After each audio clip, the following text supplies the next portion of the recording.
And then once we've created like a long-term plan, we'll kind of break down all the blocks or cycles, and they can kind of blend together. It doesn't have to be like this one, and then we kind of stop and go to the next one. But yeah, so we'll create that, different breakdown of all their blocks, and then within that one block is what we talked about now, kind of building a specific training cycle, right? So over that course of like 3 to 8 weeks, what's that going to look like for them, all right? So things to think about. Number one, exercise selection. So think about exercises, or the way I like to think about it is like movement patterns, so like hinge, squat, press, pull, like that sort of thing. And like what are we needing? What are we needing to develop? What are the kind of be the cornerstones of that program for that athlete? And again, as we're thinking about the exercise selection, other things that I have to think about. Again, how long do I have that person? Because again, if I have say a sprinter and I have them for 3 years, it might be worth developing a clean and jerk or a snatch for them. But if I have them for 3 months, I'm not going to do that because they're not going to learn that well enough to actually get a stimulus that quickly. And depending on that athlete and their individual limitations, it's just not going to allow them to actually improve over that period of time. Versus if I have an athlete for that really short period of time, I'm going to focus on like low-hanging fruit, right? Where it's like something that's maybe not simple, right? I still have to teach skills regardless of what it is, even if it's an assault bike sprint, it's extremely low skill.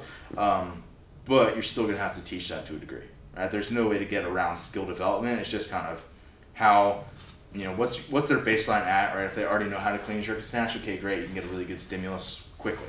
But if that's not the case, then kind of what skills do they have already? Work with that. All right.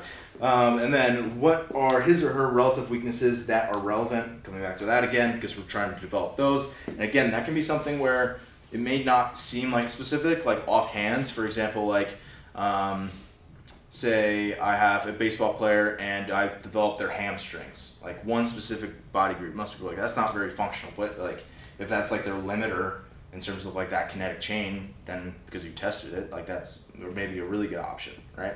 And it might be super sport specific. Okay.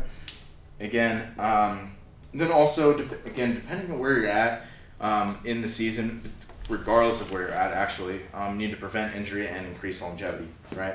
And it's just a matter of how much are we trying to focusing on that, right? Where it's the off season, we're going to focus on that a whole lot more. If it's in season, we're really just trying to kind of mitigate that and kind of hold that off as long as possible.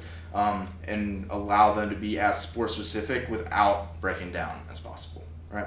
And there's sort of like, again, especially kind of given that person's sport, there's gonna be things that pop up, and it's just a matter of kind of pushing them off as much as you can. Right? So again, we've kind of picked those movement patterns, and then again, as we're picking those exercises, where are they actually falling on that strength speed continuum, right? Again, we have to tie that back to that athlete. So if they're think about what context, how fast are they moving in their sport. Something like BJJ or like wrestling or grappling is going to be much more of a slower, more on the strength and torque heavy sport. Whereas something again that's most like traditional sports like that involve like running and cutting and like soccer, field hockey, like even like footballs, all those are going to be typically on the more of the speed end of the spectrum, right? And then how do you ensure appropriate work and rest? And again, we got to go back to the sport. With a football player, they have the same sort of movement pattern demands as a field hockey player, but they're completely different contexts in terms of like time domains and work rest periods, right? The one's going to be really high work, like with a relatively long rest period, the football player, where the field hockey is going to be flipped the opposite way, right? It's much more of an aerobic sport. And then how will you actually plan to incorporate conditioning? So again, oftentimes this is something that either gets focused on way too much or neglected completely. You have to condition your athlete, and that all that means is like, again, preparing them for their sport, right? So allowing the football player to perform optimally in their sport and over the course of multiple weeks over their season. Again, we're gonna have to prepare them for that. So what kind of conditioning will they need versus a cross-country runner who has a much longer time to it. Right. And then again, just kind of thinking about that athlete and how what is their specific position, and if you're doing it with the team, it's just going to be something where the avatar is more generalized, right? So it's again, if I'm working with a field hockey team versus a field hockey player, I just have to kind of take that and generalize it a little bit, but it's the same sort of principle. Right. So let's go to means and methods. All right, so this is where we kind of get lost in the weeds a little bit. I'll try not to spend too much time here. But yeah, I mean, again, the biggest things here is that we can use almost anything we want here as long as it ties back into the principles from before. So I kind of outline them by pattern and velocity. So for example, the squat one. The back squat, especially heavy back squat, is going to be like this, a pretty slow variation. Whereas something like an assisted squat jump, where you're actually having the band lift you up, is going to be faster than you can normally jump, right? So it's really kind of far down, and that's it's more towards the speed end of the spectrum, right? And obviously you can just kind of see and just get ideas, and I'm not going to go through all these, but you can kind of see different themes through all these, is how they're kind of, again, it's not necessarily like a progression. You're not necessarily trying to go through these, because you can even pair ones that are opposite on the spectrum, like a contrast sort of method. But just sort of starting to organize your mind in a way that you're, again, thinking in terms of strength and speed, and overall just velocity of either the implement or the person or the joint angle, different ways to think about it, and kind of, again, kind of going back to different types of patterns as well as what they're going to need. Yeah. So here's like kind of a rough outline. If we look down into the training cycle priorities, realize that these are, again, general. So so for example, if we're gonna have Steve do like a hypertrophy block, he's not gonna do all the sets between like 8 and 12 reps, right? Like, he was a bodybuilder, he knows that. Like, you're gonna do stuff that's like strength based, and you're also gonna do stuff like way out into, 30, 50, 100 or more, right?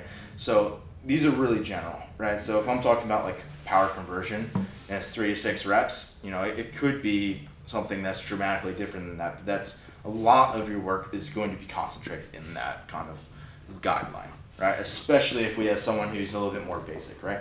If I have someone who hasn't been training for a really long time, I'm really going to make sure that I kind of stick with a little bit more within those contexts. Whereas if Steve's been training and he's been in hypertrophy in the exact same 8 to 12 reps for the last 6 months, he's going to stop making progress there. Whereas if I give him strength work or extended worn and muscular endurance work, he's going to get a lot more benefit. So kind of take this with some, like, a grain of salt, right? But you can kind of see, again, especially, like, so for example, look at hypertrophy. It's almost going to be like a 1-to-1 work rest here, where it's like, it's going to take, to get through 8 to 12 reps or more, right? And then only rest 60 to 90 seconds, like, you're probably going to take, at least 30 seconds, probably longer to get through that, especially depending what type of exercise it is. And again, if it's like shrugs, you're going to get through it really quickly, right? Compared to like squats or deadlifts. But again, generally, it's going to take quite a bit of time to get through that, and it's going to feel like a relatively short rest period.